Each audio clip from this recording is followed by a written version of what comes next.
రాహుల్ గాంధీ ఒక విచిత్రమైనటువంటి comedy statement ఇచ్చారు. కాంగ్రెస్ పార్టీలో అయితే ప్రతి కింద స్థాయి కార్యకర్తకి స్వేచ్ఛ ఉంటుంది, భారతీయ జనతా పార్టీలో ఆ స్వేచ్ఛ ఉండదు అన్నటువంటి. అసలు ప్రధానమంత్రిగా ఉన్నటువంటి మన్మోహన్ సింగ్కి స్వేచ్ఛ ఉండేదా? ఆయన ఎప్పుడైనా పాపం సొంత నిర్ణయాలు తీసుకున్నారా? ఆయన జీవితంలో ఒకే ఒక్క సొంత నిర్ణయం తీసుకుంది. ఆ అణ్వస్త్రాలుగా ఏది అణు నిరాధీకరణ ఒప్పందాలు, ఈ ఆర్థిక వ్యవహారాలకు సంబంధించినటువంటి అంశంలో చైనా మాట అనకుండా అమెరికా వాళ్ళకు అనుకూలంగా నిర్ణయం తీసుకున్నప్పుడు అవసరమైతే కమ్యూనిస్టులు బయటికి వెళ్తానంటే కూడా మొండిగా తను నిలబడ్డాడు. అప్పుడు కాంగ్రెస్ పార్టీ కూడా సపోర్ట్ చేసింది. అది తప్పించి మిగతా ఎన్ని మన్మోహన్ సింగ్ నిర్ణయాలు ఏమైనా ఉన్నాయా? ఇంకోటి మల్లికార్జున్ ఖర్గే ఉన్నారు. డెసిషన్స్ ఎవరు తీసుకున్నారు? మొన్న కర్ణాటక ఎలక్షన్స్ కావచ్చు, తెలంగాణ ఎలక్షన్స్ కావచ్చు, మొత్తం రాహుల్ గాంధీ తీసుకుని తర్వాత మమా అని పెంచడం ఖర్గే ద్వారా, అంతే కదా.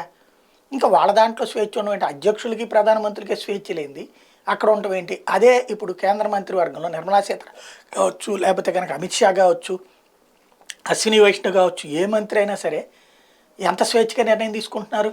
దాంట్లో ఎక్కడైనా మోడీ ఏలు పెడుతున్నారు ప్రతి దాంట్లో? ఇదివరకు ప్రతి దాంట్లో రాహుల్ గాంధీ ఏలు ఉండాలి, ప్రతి దాంట్లో సోనియా గాంధీ ఏలు ఉండాలి. ఇంకా స్వేచ్ఛ బీజేపీలో లేదు, మా దగ్గర ఉందని చెప్తే కొంత వింతగానే ఉంటుంది.